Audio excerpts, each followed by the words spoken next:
Kuba umusore akubwiye yuko agukunda uburyo abona uri ihoho ntabwo bivuze yuko mu by'ukuri agukunda. Hari abasore bagira amagambo meza, bagira akarimi keza ariko ku mutima nta kintu kibereyeho. Ibi ngibi uzabibwirwa n'iki? Nibyo ngiye kukubwira. Uko bisanzwe uri kumwe nanjye Diane, mvuga ku bijyanye n'imibanire, ubukungu ndetse no kwiyitaho.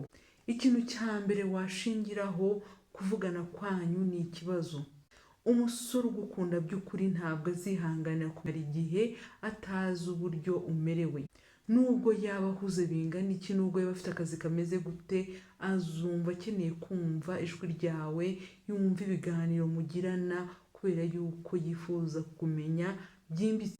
Niba ufite umusore rero ugenda ugakubita icyumweru ataramenya amakuru yawe, agakubita amezi, uwo nguwo rwose nta muntu murimo. Icya kabiri ni wa musore utereta abakobwa benshi batandukanye.